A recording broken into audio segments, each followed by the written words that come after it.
एक बार की बात है, दूर एक परियों की जंगल की पूर्वी दिशा में औरा नाम की एक सुंदर जलपरी राजकुमारी रहती थी। वो उस भूमि पर शासन करती थी और वहां शांति बनाए रखती थी। वो न केवल एक उत्साही व्यक्ति थी जो सभी प्राणियों के साथ आसानी से घुल मिल जाती थी, बल्कि वो एक दयालु व्यक्ति भी थी जो लोगों की मदद के लिए हमेशा तैयार रहती थी। विशेष रूप से औरा के पास अपने जादुई बालों से जीवन प्रदान करने की शक्ति थी। उसके बाल उसके जीवन का प्रतीक थे और जब वो मधुर गाना गाती थी तो वो अपने बालों से सभी घावों को ठीक कर सकती थी। हालांकि वो अपनी शक्तियों का बहुत अधिक उपयोग नहीं कर सकती थी, क्योंकि जितनी बार औरा उनका उपयोग करती वो उतना ही कमजोर हो जाती। इसके अलावा औरा जितनी बड़ी होती गई वो उतनी उत्सुक बनती गई। वो हर चीज के बारे में उत्सुक थी, विशेष रूप से दूर परियों के जंगल के पश्चिमी भाग को लेकर, जिसकी सीमा परी नदी के पास थी। लेकिन पुरानी अफवाहों के कारण पश्चिमी दिशा वो स्थान था जहां खतरनाक चिड़िया मनुष्यों की जनजाति रहती थी। उसके जैसी जलपरियां डरती थीं और नदी पार करने की हिम्मत नहीं करती थी। फिर भी औरा के मन में अभी भी उत्सुकता थी और वो पश्चिमी भूमि के बारे में जानना चाहती थी। एक बार नदी की सीमा के पास यात्रा के दौरान औरा ने अचानक एक चिड़िया मनुष्य को छोटे समुद्री जीव की मदद करते हुए देखा।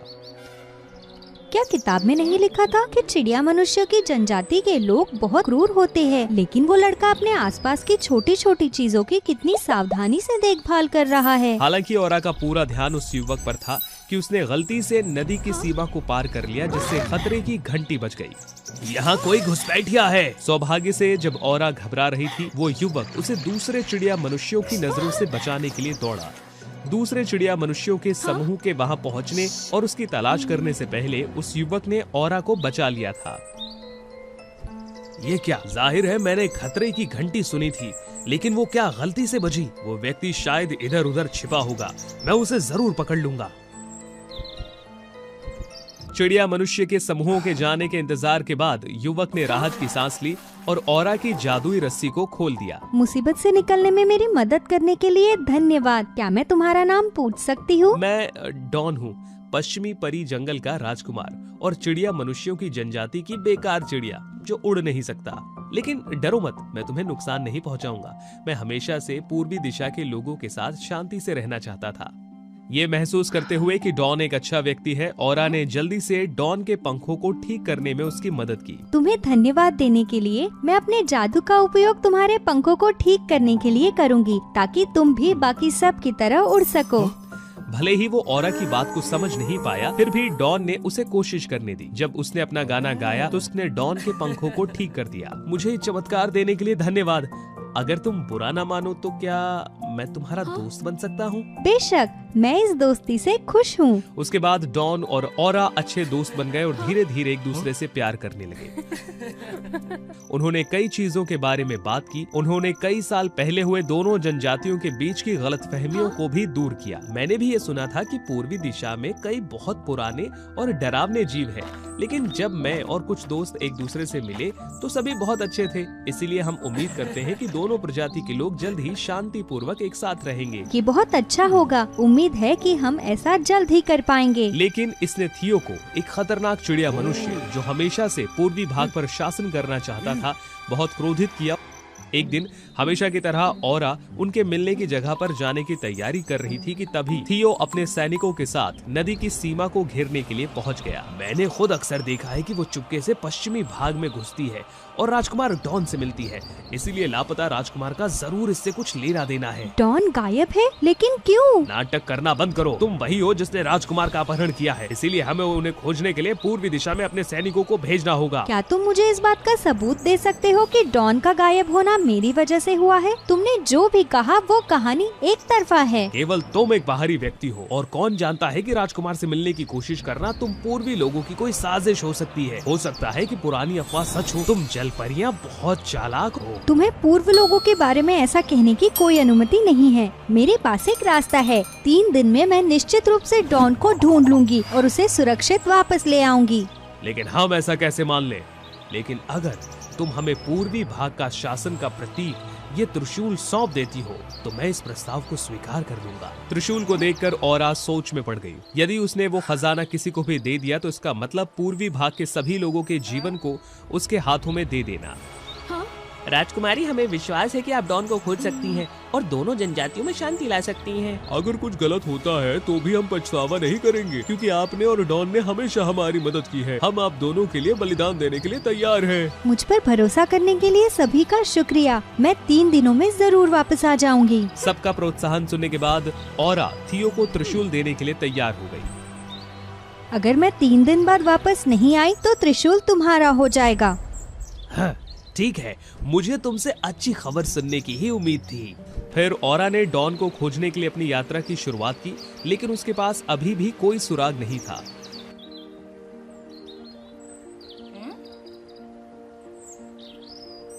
ये आखिरी जगह है जहाँ पर डॉन और मैं मिला करते थे, लेकिन अभी तक उसका कोई पता नहीं चला है। क्या उसके साथ कुछ बुरा तो नहीं हुआ होगा ना? भगवान का शुक्र है राजकुमारी यहाँ है। मुझे पता है राजकुमार कहाँ है। औरा ने आवाज सुनी और उसे खोजने के लिए दौड़ी। उसने पास में ही पिंजरे में बंद एक छोटी सी चिड़िया को पाया। छोटी चिड़िया, क्या तुम जानती हो कि डॉन कहाँ है? लेकिन क्यों? तुम इतनी बीमार क्यों हो? हुआ ये कि वो छोटी चिड़िया ही थी जिसने थियो को डॉन का अपहरण करते हुए देख लिया था जब वो औरा से मिलने जा रहा था। हालांकि जब चिड़िया ये खबर सबको बताने जा रही थी तो थियो को पता चल गया और उसने चिड़िया को छोटे से पिंजरे में बंद कर दिया। चिड़िया ने कुछ दिनों से कुछ खाया पिया नहीं था, इसीलिए उसका शरीर बहुत कमजोर हो गया। क्योंकि औरा जल्दी से डॉन को और इस लड़ाई के दोनों पक्षों के लोगों को बचाना चाहती थी, उसने छोटी चिड़िया को बचाने के लिए तुरंत अपने बालों के जादू का इस्तेमाल किया। लेकिन चिड़िया की नन्ही जान बचाने के बाद औरा का शरीर काफी कमजोर हो गया। मेरी जान बचाने के लिए धन्यवाद राजकुमारी। राजकुमार को थियो ने 1000 साल पुराने पेड़ में कैद किया हुआ है। शुक्रिया नन्ही चिड़िया। औरा ने अपनी बची हुई थोड़ी सी ताकत का इस्तेमाल करने की कोशिश की और छोटी चिड़िया के कहे अनुसार तैरकर पुराने पेड़ तक पहुंच गई। 1 दिन और 1 रात के बाद वो आखिरकार वहां पहुंच गई, लेकिन बहुत अंधेरा था और अंदर जाने का कोई रास्ता नहीं था।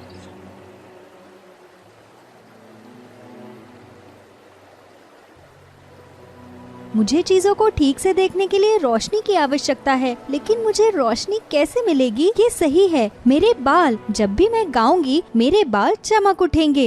ये सोचकर औरा ने गाना शुरू किया, जिससे उसके बाल चमक उठे और उसे पास में एक छोटा सा रास्ता नजर आया। हाँ?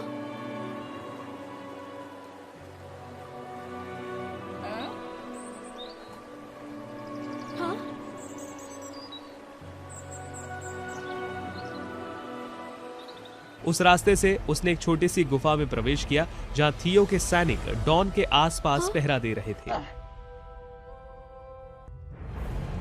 मुझे जाने दो, मैं थियो जैसे आदमी को पूर्वी और पश्चिमी दोनों राज्यों पर कब्जा करने के लिए हर किसी को नुकसान नहीं पहुंचाने दे सकता। इतना जिद्दी मत बनो। पूर्वी दिशा के छोटे लोग हमारे पद के योग्य नहीं हैं। वे केवल कायर सेवक ही बन सकते हैं।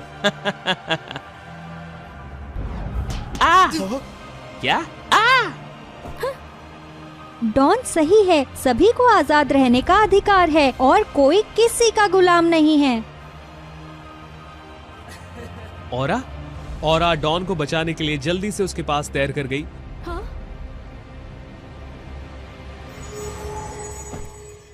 हालांकि अचानक एक जादू का झटका औरा को लगा और वो घायल हो गई। मुझे उम्मीद नहीं थी कि औरा तुम्हें बचाने के लिए यहाँ आएगी, लेकिन चिंता मत करो, मैं तुम दोनों को यहीं खत्म कर दूंगा और पूर्व और पश्चिम दोनों दिशा के लोगों को अपना गुलाम बना लूंगा।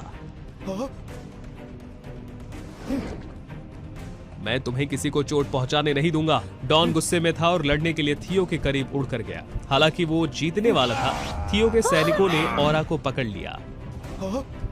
राजकुमार, अभी रुक जाओ, नहीं तो मैं छोटी राजकुमारी को चोट पहुंचाऊंगा।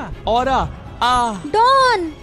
औरा ने बचने के लिए संघर्ष किया और डॉन की तलवार को वापस पा लिया, लेकिन एक सैनिक ने झट से उसे रोक लिया। उस समय राजकुमारी ने अपने बाल काटने का फैसला किया और जल्दी से डॉन की ओर तलवार फेंक दी। मौका पाकर थियो को हराने के लिए डॉन ने जल्दी से तलवार की ताकत का इस्तेमाल किया। थियो हार गया और अपने सैनिकों के साथ भागने के लिए एक पक्षी में बदल गया। औरा, क्या तुम ठीक हो? तुम्हारा शरीर ठंडा हो रहा है। ऐसा इसलिए है क्योंकि मैंने अपने जीवन के बाल काट दिए, इसलिए मेरा स्वास्थ्य कमजोर हो रहा है। फिर जल्दी से अपने बचे हुए बालों को इस्तेमाल करें। नहीं, तुम्हें भी चोट लगी है। मैं खुद को बचाने के लिए तुम्हें मरने नहीं दे सकती। फिर मैं हमेशा के लिए तुम्हारे साथ रहने के लिए, तुम्हारे साथ जाने के लिए सहमत हूँ।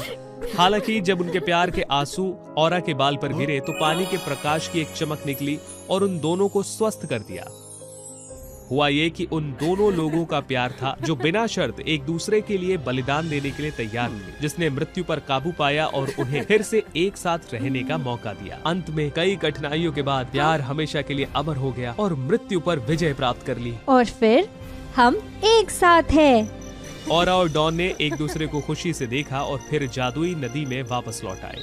अंत में सभी के आशीर्वाद के साथ औरा और डॉन ने शादी कर ली और दोनों जनजातियां हमेशा के लिए शांति और समृद्धि से रहने लगे।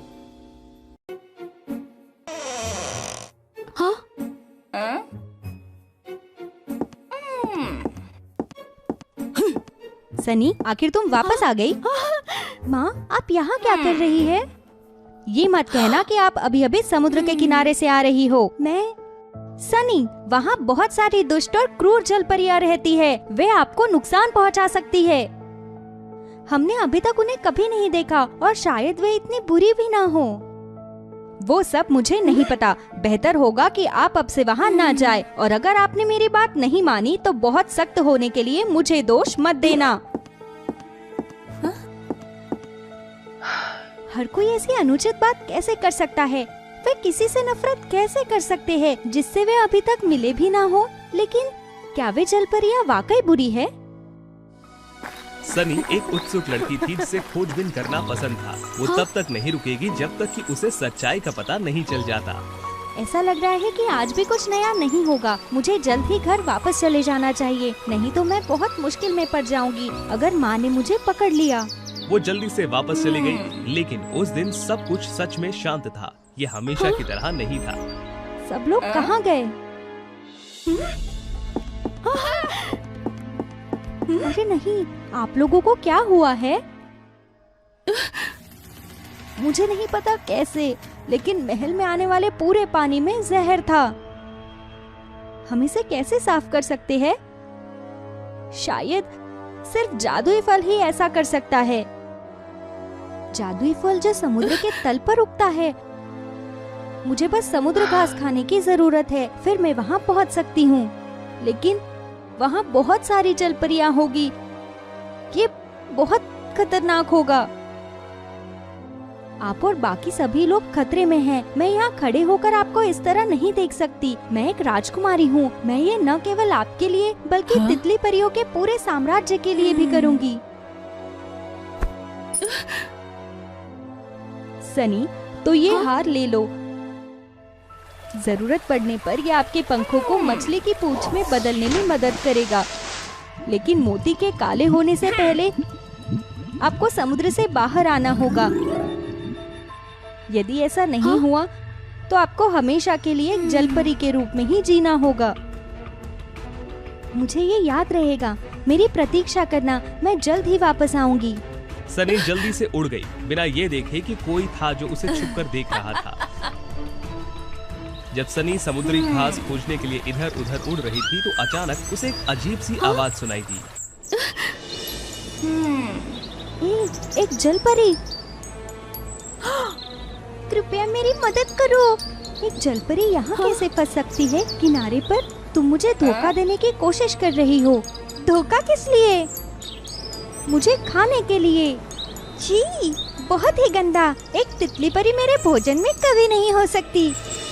तुम मुझे इतनी आसानी से धोखा नहीं दे सकती। तुम तितली परियां सच में कठोर और बिल्कुल मिलनसार नहीं हो। कृपया मेरी मदद करो, मेरी त्वचा सूख रही है। हो सकता है कि वो सच में फंस गई हो। वो इतनी डरावनी नहीं लग रही जितना मैंने पढ़ा था, या मैं बस उसे बचा लेती हूँ। थोड़ी देर बाद सनी जलपरी को समुद्र में लौटाने में मदद कर सकी। बहुत बहुत धन्यवाद। मैं मैरिस हूँ। मैं सनी हूँ, तो तुम सच में तितली परियों को नहीं खाते, है ना? बिल्कुल नहीं। तुमने ये कहाँ सुना? ये उन किताबों में लिखा हुआ है जो मैंने पढ़ी है। तुम्हें पता है, कभी कभी किताबें भी तुम्हें सच नहीं बताती। हो सकता है बाद में मैं खुद जल परियों के बारे में किताब लिखूंगी। बढ़िया, मैं सच में उसे पढ़ना चाहूंगी। तो तुम यहाँ क्या कर रही हो? सनी की सारी बातें सुनने के बाद मैरिस ने सनी को जादुई फल लेने में मदद करने का फैसला किया। हाँ? हाँ?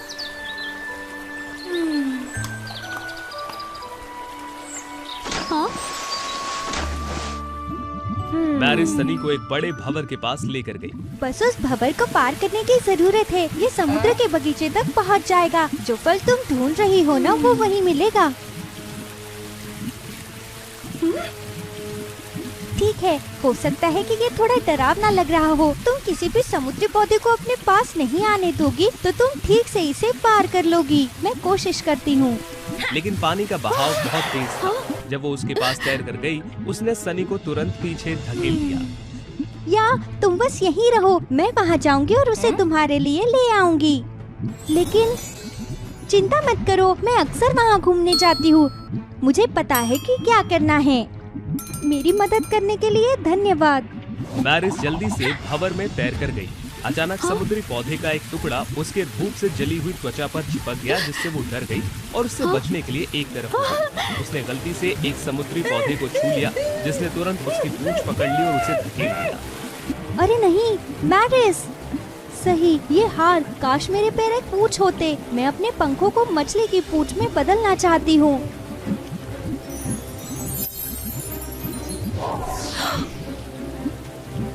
हे भगवान, ये बहुत अद्भुत है। एक मजबूत मछली की पूंछ के साथ सनी आखिरकार मैरिस तक पहुंच गई। उसने अपनी पूरी ताकत का इस्तेमाल किया और मैरिस को परेशान कर रहे पौधे से बचाने में कामयाब रही। सनी, तुम्हारे पंख! मुझे बस समय पर पानी के ऊपर वापस जाना होगा। जब ये मोती फिर से काला हो जाएगा तो मैं वापस तितली परी में बदल जाऊंगी। तो जल्दी करो। भंवर से बाहर निकलने के बाद दोनों ने एक रंग बिरंगा बगीचा देखा। वाव, ऐसी खूबसूरत और अजीब जगह मैंने पहले कभी नहीं देखी। यहाँ उग रहे हर फल का अजीब और अलग असर होता है। उदाहरण के लिए, ये फल तुम्हें मुहासे देगा और वो फल तुम्हारी आवाज बदल सकता है, और ये वाला तुम्हारे बालों को लंबा और सुंदर बना देगा। मुझे मिल गया। अरे वो नहीं, अगर तुम इसे अच्छे से देखोगे तो तुम्हें उस फल पर लाल धरियां दिखाई देंगी। अगर तुम उसे खाओगी तो तुम बड़ी परेशानी में पड़ सकती हो। ये फल सबके असल स्वभाव को सामने ला सकता है। इसे खाने के बाद किसी के भी शरीर में अजीब अंग होगा, कोई और भी खूबसूरत हो सकता है, और कभी कभी कुछ नहीं होता। ये फल बहुत दिलचस्प है। मैं इसके बारे में पढ़ने के लिए थोड़े अपने साथ ले जाऊंगी। ये वो फल है जो तुम्हें चाहिए था। अगर मैं इन्हें ध्यान से नहीं देखूं तो मैं सच में इनमें फर्क नहीं कर सकती, लेकिन यहाँ ये केवल एक ही है। कोई बात नहीं, कल एक नया फल उग जाएगा। जादुई फल मिलने के बाद वे जल्दी से पानी के ऊपर वापस चले गए। अब बस तब का इंतजार करना होगा जब ये मोती फिर से काला हो जाए। मेरे पंख मुझे वापस मिल जाएंगे और फिर मैं सभी को बचाने के लिए घर लौट जाऊंगी। इसे मुझे दे दो। सियारा, तुम यहाँ क्या कर रही हो? वो मैं ही थी जिसने उन तितली परियों को जहर दिया था ताकि तुम यहाँ जादुई फल खोजने के लिए आओ। मुझे अपने पंखों को ठीक करने के लिए इसकी आवश्यकता है। मैं इसे तुम्हें कभी नहीं दूंगी। यदि तुमने सिंहासन को चुराने का इरादा नहीं किया होता तो मेरी माँ तुम्हें कभी चोट नहीं पहुँचाती। तो ठीक है, मुझे आश्चर्य है कि अगर इस समुद्र के अंदर सभी जलपरियों को जहर दिया जाए तो क्या ये फल उन सभी को ठीक करने के लिए काफी होगा? तुम ठीक है, ये रहा तुम्हारा जादुई फल।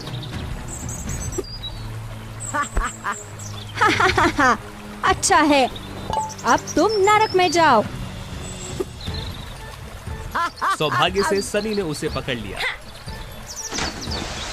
और जहर बाहर नहीं निकला, एक बूंद भी नहीं। अरे नहीं सनी, मोती फिर से काला हो गया है। तुमने अपने पंखों का बलिदान दे दिया। मैं नहीं चाहती कि तुम इसमें शामिल हो।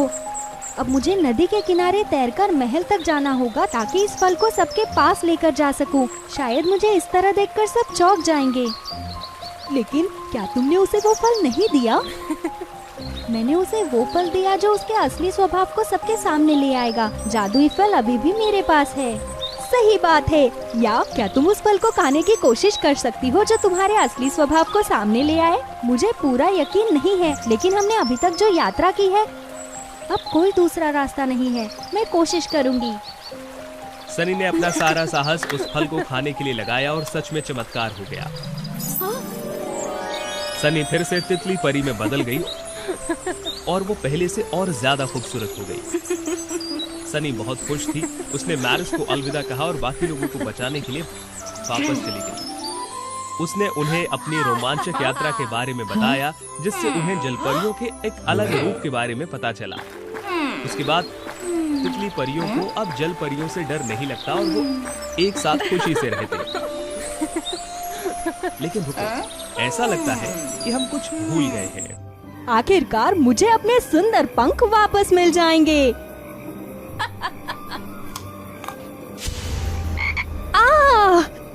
क्या हो रहा है? तितली परियां, मुझे तुम सभी से नफरत है। एक बार समुद्र तल पर एक शानदार राज्य था जिसमें जेड नाम की एक सुंदर मर्मेड राजकुमारी रहती थी।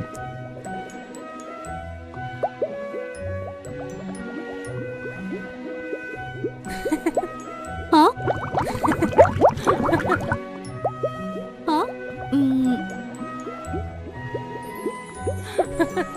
उसकी उम्र 18 साल की थी, लेकिन उसके पिता द्वारा पेश किए गए सुंदर राजकुमारों में से वो किसी से भी शादी नहीं करना चाहती थी और उन्हें टाल दिया था। इसने समुद्र के राजा को बेहद परेशान और चिंतित कर दिया।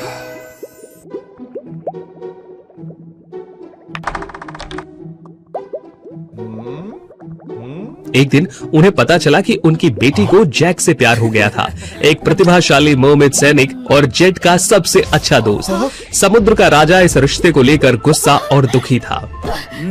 जेड, आपने इस जलपरी सैनिक के कारण इतने सारे अच्छे राजकुमारों को ठुकरा दिया। मैं सहमत नहीं हूँ। पिताजी, भले ही जैक सिर्फ एक सैनिक है, मैं और वो एक दूसरे से ईमानदारी से प्यार करते हैं। कृपया हमें एक साथ रहने दे। महाराज, मैं आपसे सहमत हूँ। मैं हर कीमत पर जेड को हमेशा प्यार करूंगा और उसकी रक्षा करूंगा। आप दोनों नहीं जानते कि आप किस बारे में बात कर रहे हैं। आप एक दूसरे से कितना प्यार करते हैं, इससे कोई फर्क नहीं पड़ता।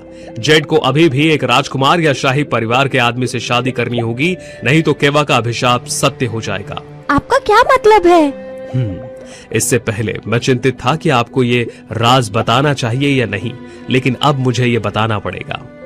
ये निकलकर आया कि 18 साल पहले जेड के सुंदर और खुश जीवन से ईर्ष्या रखने वाली चुड़ैल उसके 1 महीने पूरे होने की जन्मदिन की पार्टी में एक बुरी साजिश के साथ आई थी। ओह सुंदर राजकुमारी, मुझे पता है कि भविष्य में आप एक प्रतिभाशाली राजकुमारी होंगी जो अपने भाग्य को स्वीकार करने के लिए तैयार नहीं होगी और इसे तोड़ना चाहेंगी।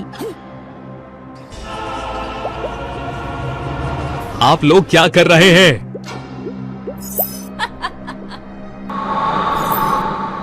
तो ये आशीर्वाद है, मैंने आपको दिया। यदि आप 18 साल की उम्र तक शाही परिवार के किसी भी राजकुमार या जलपरी से शादी नहीं करते हैं, तो आप मेरे बर्फ और अंधेरे धुएं में हमेशा के लिए बंद हो जाएंगे।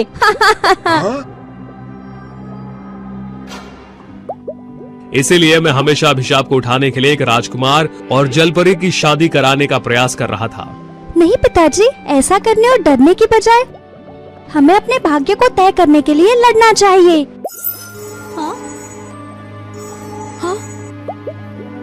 बेवकूफ, केवा इस महासागर में सबसे मजबूत अंधेरी चुड़ैल है। हम उसका मुकाबला नहीं कर सकते। यदि आप इतने अनियंत्रित होते रहे तो मुझे आप दोनों को हिरासत में लेना पड़ेगा। ये कहते हुए समुद्र के राजा ने जेड को कमरे में बंद कर दिया और जेड को जेल में बंद कर दिया। हालांकि जेड ने किसी के द्वारा व्यवस्थित भाग्य को स्वीकार नहीं किया, इसीलिए उसने जादू के बुलबुले से बचने की कोशिश की और जेड को उसके साथ अभिशाप को उठाने का रास्ता खोजने के लिए ढूंढा।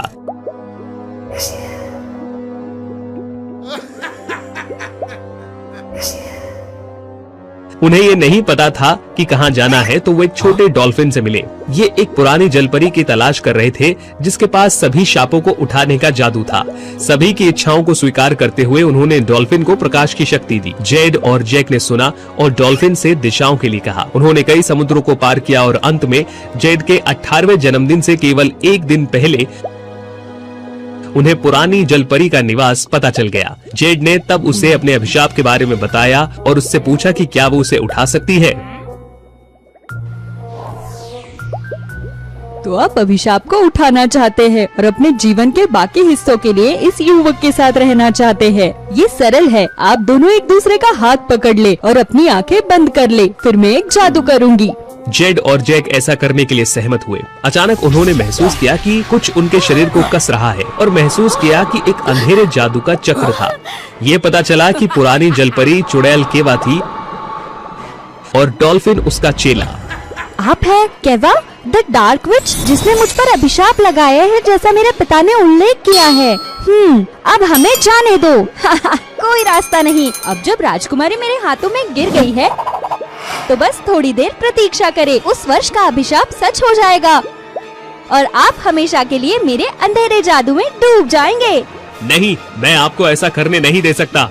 ये कहते हुए जैक ने शार्क को चुड़ैल केवा की ओर धकेल दिया। केवा पर आश्चर्य से हमला हुआ, जिससे मैजिक सर्कल में उसने गोली मार दी और वो गायब हो गई। जेड और जैक फिर जल्दी से इसे नष्ट करने के लिए औषधि की ओर तैर कर गए, लेकिन केवा ने उन्हें वापस पकड़ने की कोशिश की। अरे नहीं, वे पहले से ही शक्तिशाली आग और बर्फ जादू के अधिकारी है। अगर ऐसा है तो मैं अब उनका प्रतिद्वंदी नहीं होंगी। हालांकि जेड और जैक को नहीं पता था कि उन्हें किस तरह की शक्ति मिली थी और उन्हें नियंत्रित कैसे किया जा सकता था।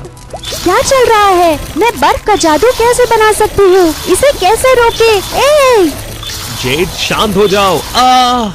जेड को बर्फ के जादू से जूझते हुए देखकर केवा को यकीन था कि वो इस शक्ति को नियंत्रित नहीं कर सकती। चुड़ैल ने लगातार बर्फ की किरणों पर जादू का इस्तेमाल कर दिया। जेड ने उसे गलती से बनाया और वापस उसकी तरफ उड़ गया। जेड ने चकमा देने के लिए घबराहट में अपना हाथ उठाया, लेकिन उसकी बर्फ की शक्तियाँ अब नियंत्रण से बाहर थीं। सौभाग्य से बर्फ की एक किरण को समय रहते जैक द्वारा रोक लिया गया। एक जलपरी सैनिक होने के नाते जैक आसानी से अग्नि शक्ति को बेहतर तरीके से नियंत्रित कर सकता था, लेकिन पूरी तरह से नहीं। जब केवा ने अपने बड़े हिमशैल के साथ जेड और जैक पर हमला किया, तो जैक उसे नहीं रोक सका और बिना किसी एहसास के ये उसके दिल में लग गया।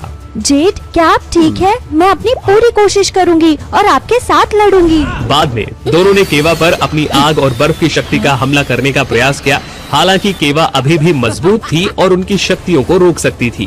राजकुमारी जेड, भले ही आप दोनों इस महासागर में सबसे शक्तिशाली बर्फ और आग का जादू रखते हैं, अंत में आप अभी भी सिर्फ एक सामान्य लोग हैं। आप दोनों कभी भी मेरे खिलाफ नहीं जीत पाएंगे और कभी भी खुशहाल जीवन नहीं होगा। ठीक है, जेड एक दयालु और मजबूत व्यक्ति है। मुझे विश्वास है कि हम दोनों आपको हरा देंगे। सही बात है। आज भी मैं आपके अंधेरे अभिशाप से प्रभावित हूँ जैक, और मैं आत्मसमर्पण नहीं करूँगी। तुम कितने बहादुर हो। यदि आप दोनों एक दूसरे से बहुत प्यार करते हैं, तो आइए बर्फ और आग में एक साथ बंद हो जाए। जेड और जैक ने केवा की काली ताकतों से हार नहीं मानी और उनके साथ लड़ने की कोशिश की, और ये उनके प्यार की शक्ति थी जिसने आग और बर्फ की शक्ति को एक बार फिर से मजबूत किया, जिससे केवा नीचे गिर गई और उसका काला जादू खत्म हो गया। नहीं, क्या चल रहा है? नहीं। अंत में जेड और जैक ने जीत हासिल की और अपनी शक्तियों में महारत थी। हालांकि उनके पास लंबे समय तक खुश रहने का मौका नहीं था जब जैक अचानक गिर गया, क्योंकि उसके दिल में लगी बर्फ की बीम फैल गई।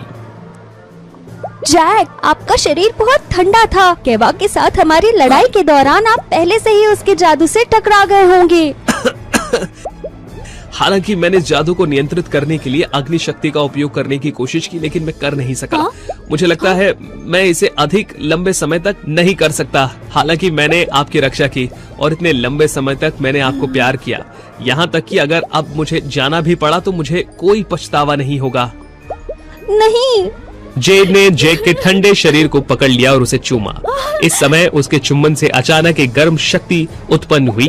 जैक की आग के साथ मिलकर उसने जादू की बर्फ को तोड़ दिया।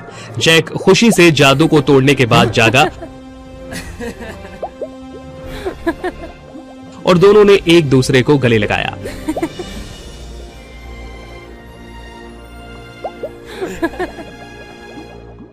साथ में वे एक्वेरियम में समुद्र के राजा की खुशी के लिए अच्छी नौका के साथ लौट आए और केवा को पराजित कर दिया। इसके तुरंत बाद जेड और जेक ने जल्दी से अपने 18वें जन्मदिन पर शादी कर ली और राज्य में सभी से आशीर्वाद प्राप्त किया। जब दोनों शादी की अंगूठियों का आदान प्रदान कर रहे थे तो प्रकाश की एक किरण ने उन्हें घेर लिया और जेड के अभिशाप को पूरी तरह से उठा दिया। वो प्रकाश हमें केवा के अभिशाप को उठाने में मदद की, लेकिन क्यों? जेड, शायद इसीलिए कि हम शादीशुदा हैं, मैं एक राजकुमार बन गया। ये सही है, और क्योंकि आप एक राजकुमार हैं, केवा का अभिशाप पूरी तरह से उठ चुका है। उसके बाद वो हमेशा खुशी खुशी रहने लगे।